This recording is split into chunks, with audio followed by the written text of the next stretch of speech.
Hello student, आज मैं आप लोगों के साथ अगला टॉपिक जो प्रेम आख्यानक काव्य मैं आपको पढ़ा रही थी, जिसको हम सूफी काव्यधारा के नाम से जानते हैं, उसमें वो जो इम्पोर्टेंट कवि हैं और उनकी रचनाएं हैं उस पर आज हम चर्चा करेंगे। यहाँ से आपकी कोई भी प्रतियोगी परीक्षा में 1 या 2 प्रश्न अवश्य आते हैं। प्रमुख सूफी प्रेम आख्यानक काव्यों का परिचय, जिसमें पहली रचना जो है हंसावली है, जिसके जो कवि हैं वो इशायत हैं। समय सीमा जो है वो 1370 ईस्वी है। प्रमुख कथा का संबंध पाटल की राजकुमारी हंसावली से है। इसकी भाषा राजस्थानी हिंदी है। तो हमें समय याद रखना है इस रचना का, और जो राइटर इसके हैं वो हमें याद रखना है। अगली सूफी काव्यधारा की इम्पोर्टेंट रचना है चंदायन, जिसके कवि हैं मुल्ला दाऊद। समय है 1379 ईस्वी। मुल्ला दाऊद रायबरेली के डलम्यू ग्राम के निवासी थे। मुल्ला दाऊद ने चंदायन में जौनपुर के शासक जूना शाह का उल्लेख किया है। आगे चंदायन की भाषा परिष्कर अवधी है और डॉक्टर माता प्रसाद गुप्त ने इसका मूल नाम लोर कथा या लौर कहा बताया, जबकि परमेश्वरी लाल गुप्त ने चंदायन नाम से इसका एक पाठ प्रस्तुत किया। तो ये आपको याद रखना है। नोट में हजारी प्रसाद द्विवेदी ने उपन्यास पुनर्नवा की कथा का मूलाधार चंदायन को ही बनाया है। तो हजारी प्रसाद द्विवेदी ने जो अपना उपन्यास पुनर्नवा लिखा था, वो उन्होंने जो स्टोरी थी वो यहीं से ली थी। अगले जो रचना है लक्ष्यसेन पद्मावती कथा, इसकी रचना दामोदर कवि ने 1459 ईस्वी में की थी। कवि ने इसे वीर कथा कहा है। इसकी भाषा राजस्थानी हिंदी है। तो हमें रचना और राइटर का नाम याद रखना है, और वो उसका जो समय सीमा है वो भी हमें याद रखनी है। अगली सत्यवती कथा, रचना कवि ईश्वरदास है। समय 1501 ईस्वी है। इसमें राजकुमारी सत्यवती एवं राजकुमार ऋतुपर्ण के प्रथम दर्शन जन्म प्रेम प्रसंग का चित्रण किया गया है। इसमें 58 छंद है तथा दोहा चौपाई छंद शैली का प्रयोग किया गया है।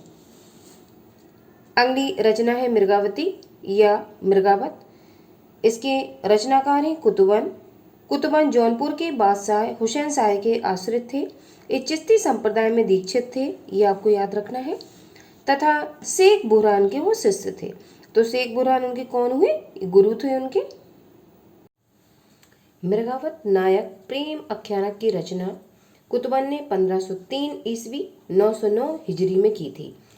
अगर सन हमें पता है और हिजरी दिया गया है और हमें 2 डेट्स नहीं याद करनी है, तो हिजरी को ईस्वी में बदलने के लिए हम 593 इसमें जोड़ देते हैं। इसमें सन जो आपका दिया गया है उसमें, और अगर संवत को ईस्वी में हमें बदलना हो तो 57 वर्ष हम घटा देते हैं। इस तरीके से हमें 2 डेट्स नहीं याद करनी होती और 2 सन भी नहीं याद करने होते हैं। तो हम जो 1503 ईस्वी मृगावत का समय है उसको याद रखेंगे। मृगावत की भाषा अवधी है।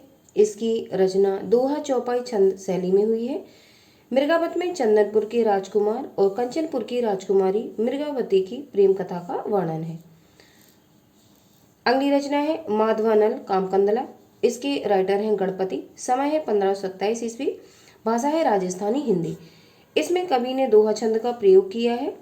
इस रचना में इस प्रेम आख्यानक में नायक माधव एवं नायिका कामकंदला के प्रेम का निरूपण हुआ है।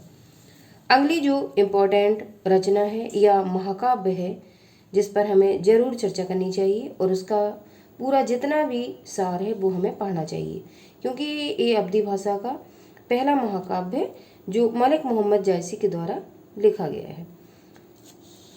आगे हम देखेंगे मलिक मोहम्मद जायसी के बारे में हम जानेंगे, क्योंकि इम्पोर्टेंट रचना है। जन्म इनका 1492 ईस्वी में हुआ था। ये जायस नगर में जन्मे थे, जो कि रायबरेली में है।